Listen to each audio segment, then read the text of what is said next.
Hold on just a second. Then I'm going to get a drink. And I'm going to look at my phone just to see what's been blowing up on my phone.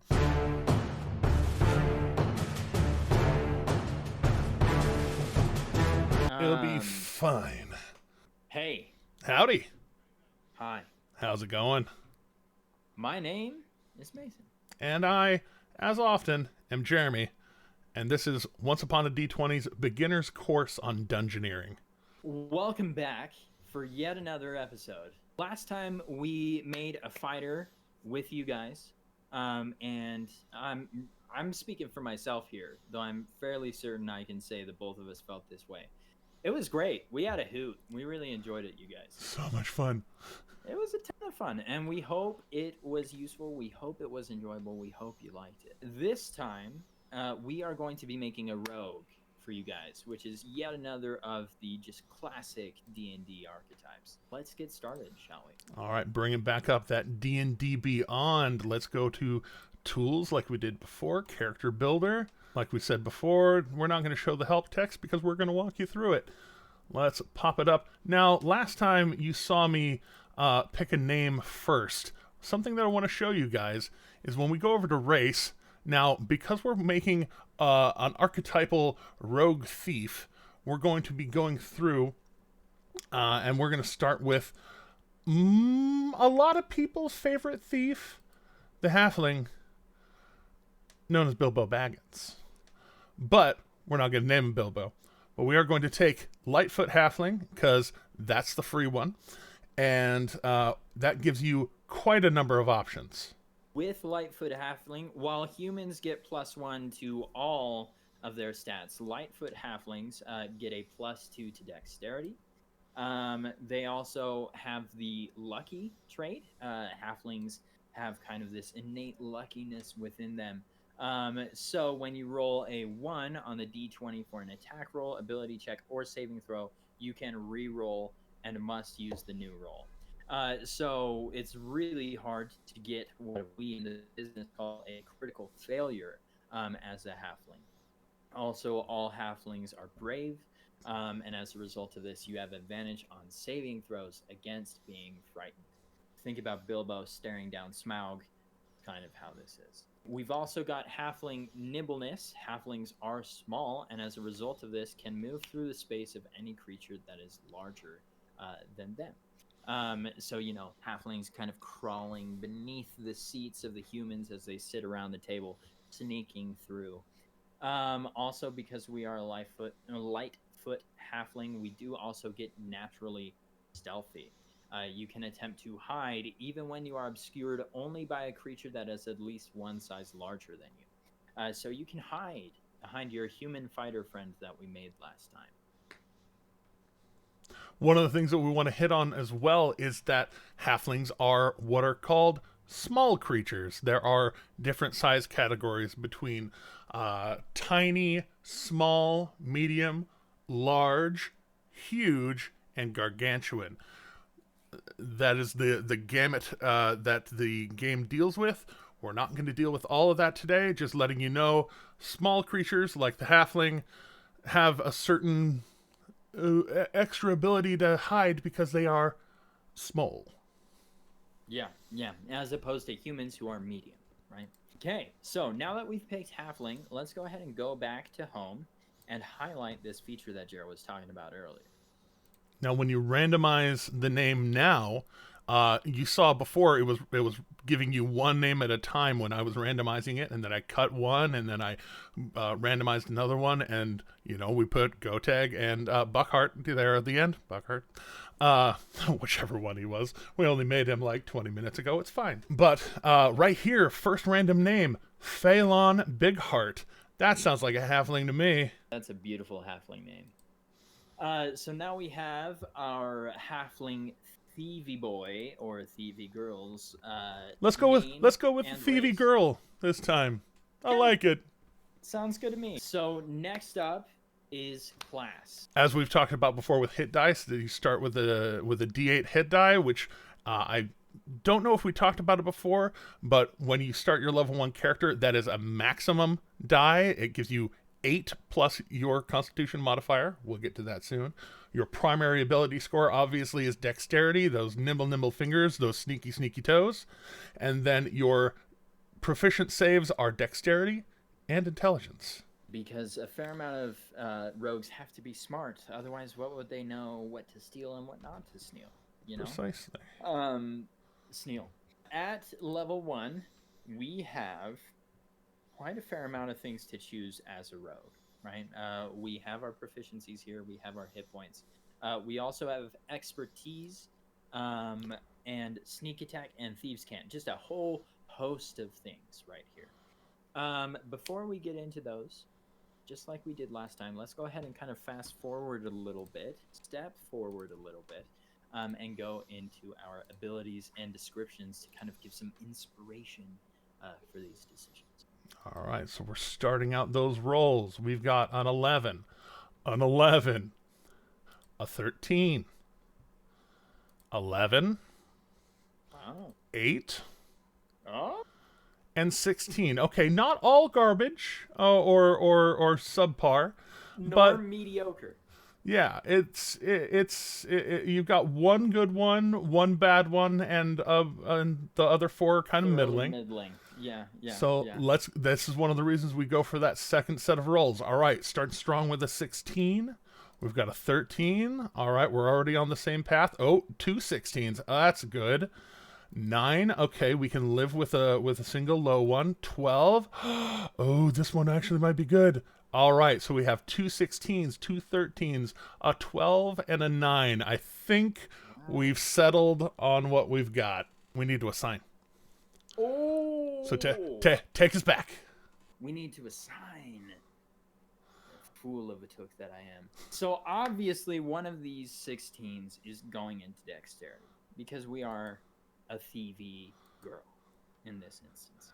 And then as well, being one of the small folk, I don't think that it's entirely out of the ordinary to make them a little bit weaker. So let's put that 9 in strength so that we have that good, solid bottom floor strength, that pretty high tier dex. Yeah. Kind of setting our outer bounds at this point. I think the big question at this point, going from here, is where that other 16 goes. We're going with the archetypal thief, right? We mentioned Bilbo earlier, but he's just one example of many, right? This is the Selena Kyle of D&D right here. The cat burglar, as it were. Tell me what you think about this, Jared, but I'm thinking maybe wisdom, just because the thief keeps their head on a swivel. Ever perceptive. That's really a good idea. Let's go with the 16 in wisdom, and then one of the 13s, let's make sure goes into intelligence, because intelligence is also super important. Puzzle solving, remember? As you grow in your thievery, it is likely you will run into arcane traps. So it's nice to have some higher intelligence and things like that to kind of discern what exactly the mechanisms and safeguards other people have in place are to prevent your entry when you are a thief. Then our other scores, both of them giving +1 modifiers. Let's put the 13 in charisma and the 12 in constitution. Applying those ability scores as we do, that puts us at a total of 9 strength, 18 dexterity, 12 constitution, 13 intelligence, 16 wisdom, and 14 charisma. Because one of the other thing the Lightfoot halfling gets is a +1 into charisma. That's right. So our thief will also be hopefully a good enough sweet talker to get themselves out of some difficult situations.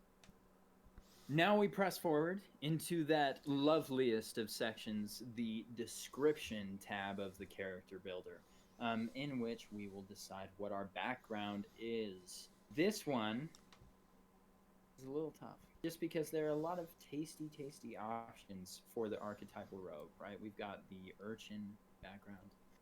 We've also got the criminal/spy backgrounds. There are a couple different ways to go. But I think since we're going with the archetype, I'm feeling criminal/spy. So since we have the the Bandit Prince, the Robin Hood. Let's make this one a criminal, because if we go into it, criminal doesn't have to be evil. Indeed not. Okay, so criminal / spy. As we established last time, this one is going to give us the stealth and deception proficiencies, which are tremendously useful to a rogue. This one will also give us a gaming set that we are proficient in. So if we are playing a dice game or a dragon chess game or a playing card game or a 3-dragon ante game, we would get a proficiency bonus in our rolls for it. I want to say that Phelan likes to roll the dice. Phelan will roll the dice. And then for tools, what do you think about her tools? For our tool, I would propose, since Phelan is a halfling, let us pick either the brewer's supplies or the cook's utensils, because we know how much halflings love to eat. That can breakfast and all that. That sounds awesome. And between the two, I think cook's utensils is more broadly a more broad skill set. Great. Sounds good. There are also some fun feats that can a fun feat that can go on to the cook's utensils, if I remember right. We will touch on those later. That's in Tasha's Cauldron of Everything, which we will definitely talk about because it's a really good book. Cook's utensils. I just slapped my headphones by accident. Pressing forward, criminal contact is the background feature for this. Jared, do you want to give us a read? You'll see right here, criminal contact feature is you have a reliable and trustworthy contact who acts as your liaison to a network of other criminals. You know how to get messages to and from your contact, even over great distances. Specifically, you know the local messengers, corrupt caravan masters, and seedy sailors who can deliver messages for you. Now, what this gives you is, for most people, there we go. What this gives you is, well, for most people to be able to get a message over long distances, maybe, just maybe, you might want to find a cleric or a wizard, someone who has a sending spell, to be able to send a 25-word message for you. What if you maybe want to give that message, without having to ask somebody else? Well, you write it down, and then you fold it up, and you pass it and a little bit of gold along to make sure that this letter can go from here out to the far reaches, or you're maybe out in the far reaches and you need to send something out to the capital. You can make it happen. Your DM will probably require a little bit of money from you, or you might be owing the organization that you are working with a favor for delivering a message over long distances.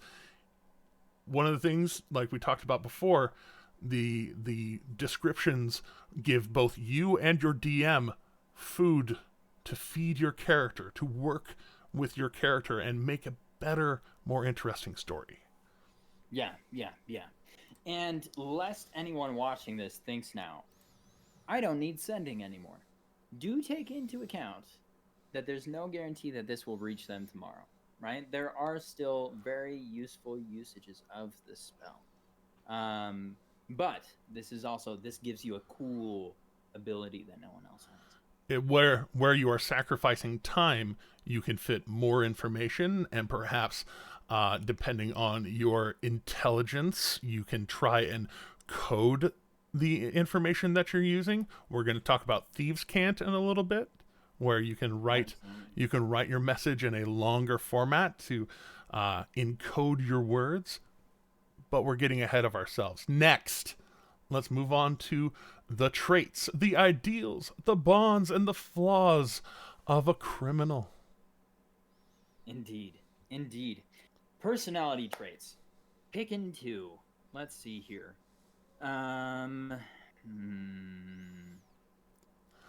I really like the idea of the first one being number 2. I am always calm no matter what the situation. I never raise my voice or let my emotions control me.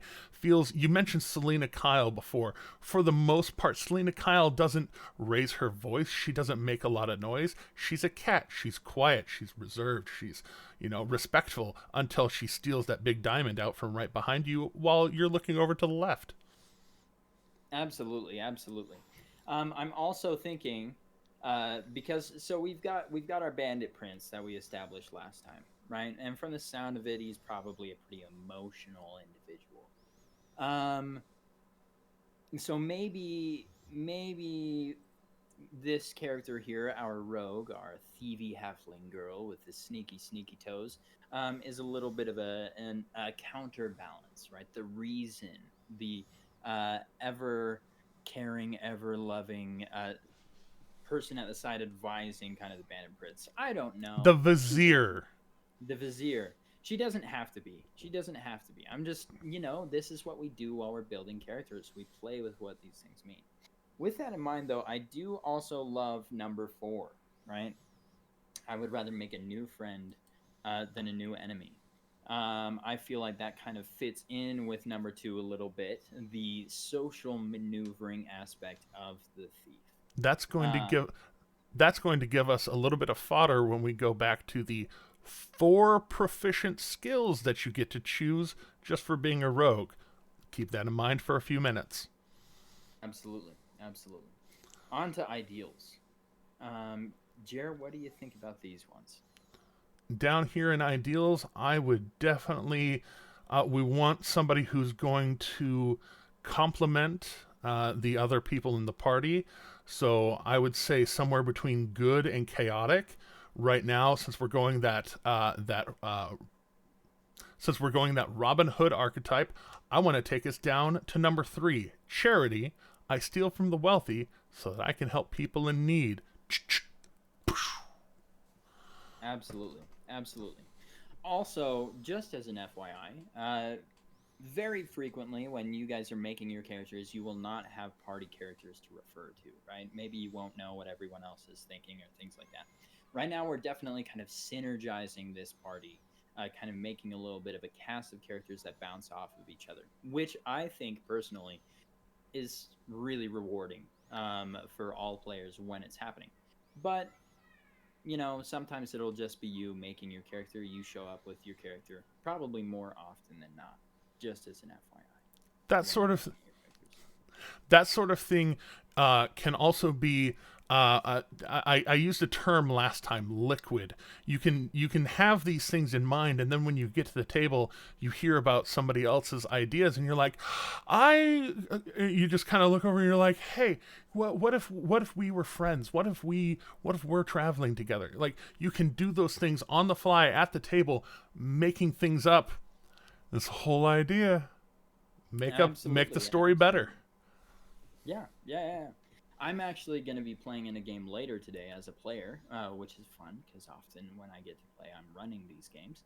And found out that another character in the party is from the same region of the world as my character, right? And both of our characters are clerics. Both of our characters are dwarves, and so we kind of got together a little bit and powwowed about like how did we end up here. Maybe this is how maybe our characters have been working together in these different ways, even though we have our different goals and objectives. So that kind of stuff is fun, right? This is what D&D is about. It's collaboration. It's kind of yes anding each other. Number 3, bonds. I am feeling either number 3 or number 6. Number 3. Something important was taken from me and I aim to steal it back. Or someone I love died because of a mistake I made.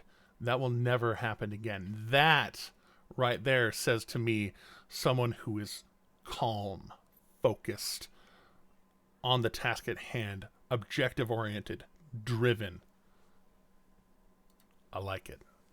Ties into the other characters in the party, right? This little bandit crew that we're slowly but surely establishing for this group. That, of course, brings us down to the flaws. Mason, what is she hiding inside? See here. Number 2 is antithetical to this character, so I think we're not going to pick that one. Absolutely. As is number 3. It seems like they're a mechanizer and a mastermind.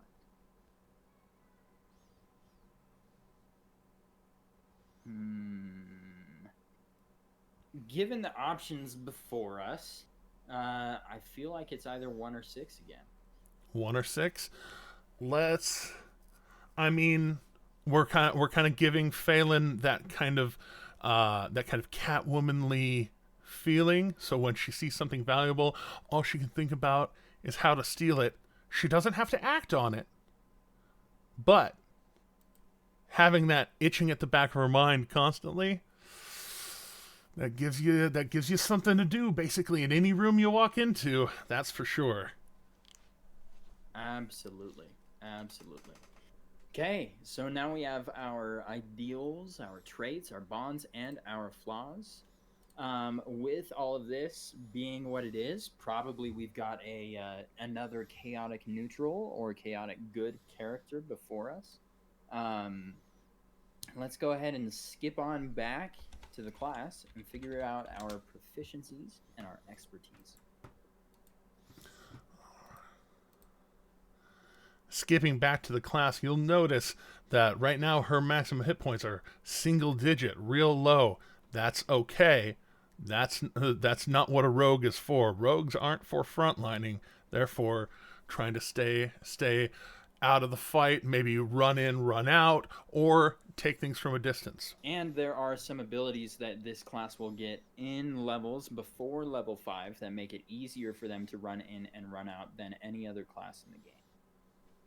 So, first and foremost, though, we've got our skills before us.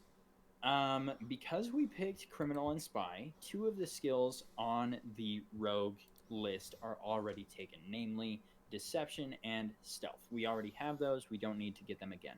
The others that are available to us here are Acrobatics, Athletics, Insight, Intimidation, Investigation, Perception, Performance, Persuasion, Sleight of Hand. As you will note, that is more than the Fighter. The Fighter didn't have quite as big of a list. That's because the Rogue is pretty skilled. That's kind of the point of this particular character class. Between these, though, and the character that we've kind of cultivated, as we mentioned, kind of has a little bit of a Selena Kyle vibe, enjoys making friends more than making enemies. So I would propose that one of these 4 should be Persuasion. Also, Sleight of Hand, which is kind of the skill for thievery, and Acrobatics, my apologies. Those 3, I think, are just baked into the kind of character concept that we've established at this point. Jer, what do you think the 4th should be? The very last one, I would 100% recommend Investigation, because if at the back of your mind you're thinking about how to take valuables in the room, you need to be able to investigate that room, see if things are locked, see if there are traps protecting the valuable thing, see if there's any sort of hidden eyes in the wall that are looking around the room. Maybe you gotta go over there and throw some sand in the eyes of some painting with the eyes that are moving. You know what I mean? Absolutely. Sounds like a good move to me. So we have Acrobatics, Investigation, Sleight of Hand, and Persuasion for this particular character. Next up is Expertise. So Rogues are fascinating in that they get this ability, which makes it so that they can double their proficiency score for a particular skill, 2 particular skills of their choice. Which we talked about in a previous video. Yeah. So now, with all of the decisions that we've made thus far, we have a fairly long list of options before us, right? We can make it so that they're extremely acrobatic, extremely deceptive, extremely good at investigating, extremely persuasive, extremely good at sleight of hand, or extremely good at stealth. Or thieves' tools, picking, locks. I think stealth is a no-brainer. What do you think, Jer? Stealth is a no-brainer. I also think that, honestly, thieves' tools is a no-brainer. All right, moving down into Sneak Attack. Starting at first level, you know how to strike subtly and exploit a foe's distraction.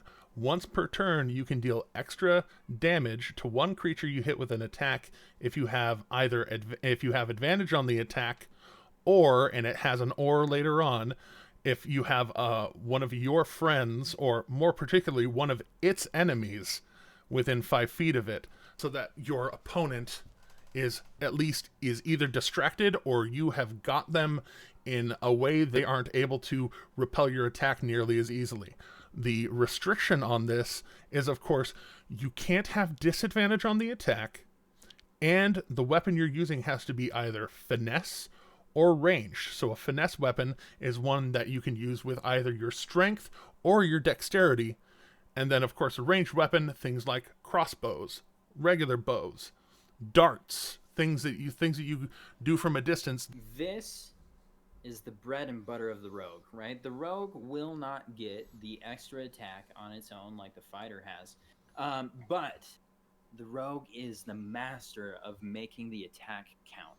So this is where you get to call your shots, pick your targets, and deal devastating damage, particularly as you get up a couple levels, and this starts to deal an extra 3 6-sided dice, or 4 or 5 6-sided dice, right? So you can feasibly tack another sweet 30 points of damage onto an attack on an enemy. At its pinnacle, if you stay in rogue all the way to level 20, you get 10d6 extra damage. This attack can just be an absolute devastation on your enemies. On average, that is over 10% of an adult dragon's hit points by yourself. On your own. Smaug was walking up really confident in that cave. Let me tell you. Bilbo had that sweet sneak attack. It's dangerous. Oh, it's dangerous. That was dangerous. The final rogue ability of level 1 is Thieves' Cant. Thieves' Cant means that your rogue has a secret mix of dialect, jargon, and code that allows you to hide messages normally in conversation. So you and your friend can talk about robbing a bank right in front of the guard member, but since you're speaking in Thieves' Cant, and since you both know Thieves' Cant, the guard has no idea what you're talking about. It's very cool. It's very useful. A lot of dungeon masters will just have you say, like I say in Thieves' Cant, this, right? There are also some pretty interesting ideas about this particular ability out there in the world. Dale Kingsmill, who is a kind of D&D talking head, whose material both of us highly recommend and love, has an excellent YouTube video on an interesting take on Thieves' Cant and a handout that you can use for an interesting take on Thieves' Cant that could be really enjoyable for you guys. I'm going to go ahead and make sure to link that video down in the description. It is super useful, and that video has a link to the home brewery page where the handout is. Highly recommend you check it out. It gives just depth and flavor to your character. Thieves' Cant also has a very real-world analog called Cockney rhyming slang, where things like if you say apples and pears, that means it's upstairs. You can substitute words like, where, if you're asking where's the vault, you can be like, where's the locker, and they can be like, oh, it's apples and pears. And talking right in front of the guard, you're just asking about somebody's footlocker, on their bed, somewhere down the road. Oh, it's just but they don't know maybe they don't know what apples and pears means. Maybe they don't know that you're talking about the vault in the building right over there rather than a locker way down the street over there. In fact, there are like modern day slang terms that are actually derived from kind of like original older day Thieves' Cant, right? For example, referring to members of law enforcement as pigs originally was actually an aspect of British Thieves' Cant, so that people could say how many pigs are on the street, and the local constable would have no idea that these particular gang members were referring to him. It's cool. This is actually derived from real world history, which is fun. As with most level 2 bumps, you get an additional feature here called Cunning Action. Like we talked about, we're still going to talk about what bonus action means very soon. First, though, with your bonus action, normally The dash action, disengage, or hide actions are all things that you would have to use your regular full action to do. As a rogue, you do those things much more quickly. So with dash, you double your movement speed so that you can run farther. Whereas Goteg is a medium-sized creature that has 30 feet of movement, he also has to use a whole lot of extra stamina and ability to use that action surge to maybe dash or hide or disengage, which lets you try and get away without an attack of opportunity being made on you. Right here, Phelan is going to be able to do any of those three things. Just kind of, what was his name? On a snap judgment. Why did you say that name? Rogues can dash Give it in, to stab me. a guy in the back, and then disengage and flee away once again, tucking themselves behind their big, sturdy friend. Pressing on to level 3, just like with Fighter, level 3 is where we get our subclass for the Rogue. That is not the way that it functions for every class. There are some classes that get these much earlier, but these two do get them at level 3. As we've discussed, we will be selecting the Thief for this particular subclass. However, there are others available. Once again, there are Arcane Tricksters, Assassins, just hosts of other ones. But today we are using the Thief because that is the available free option on D&D Beyond.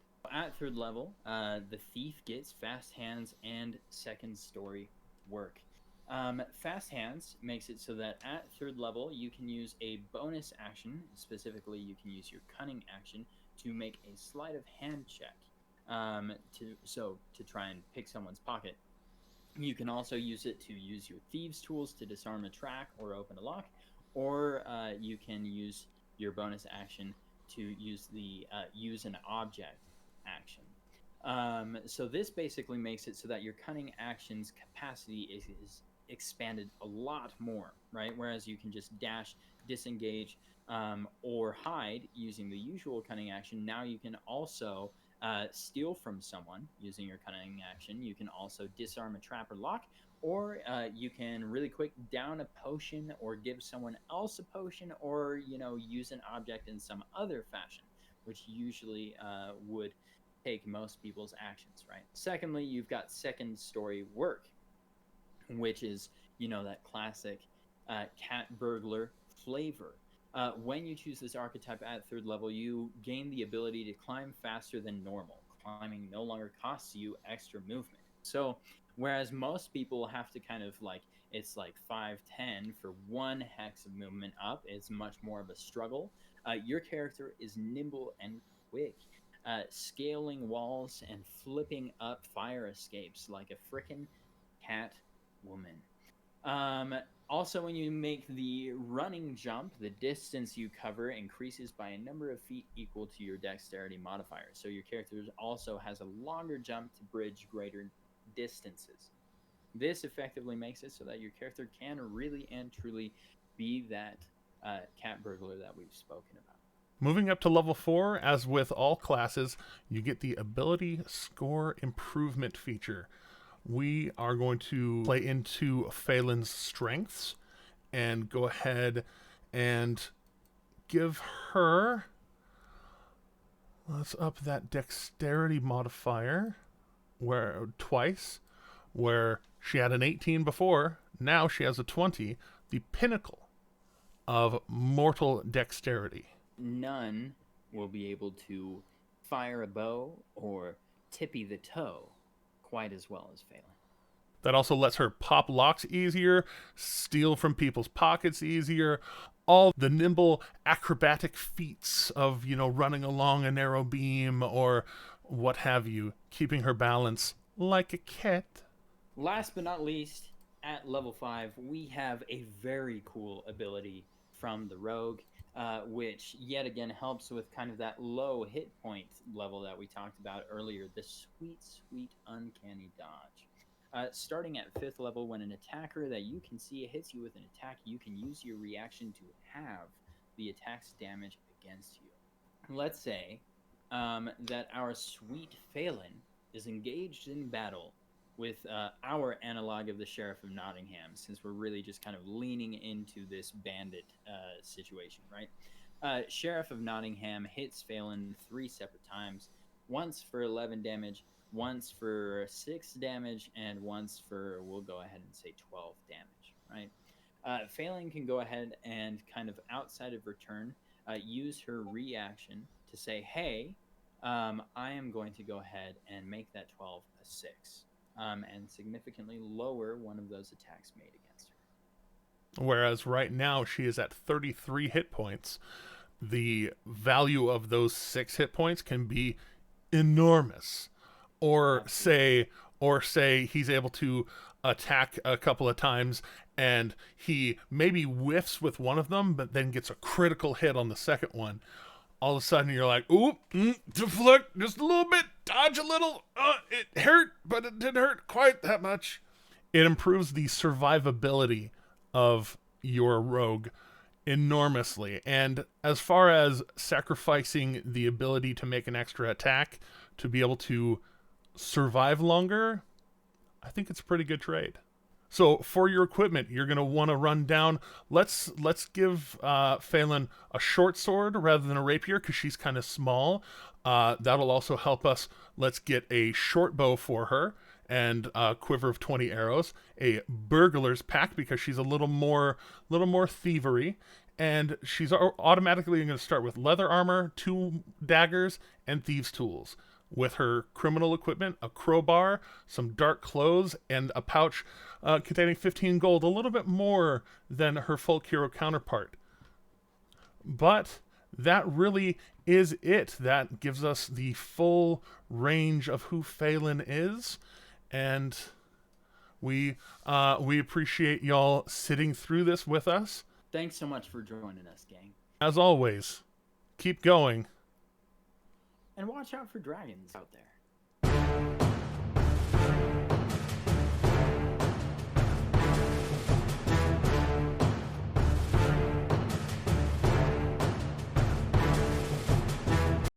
And stay safe out there. Watch out for dragons, gang. All right. Awesome. We did it.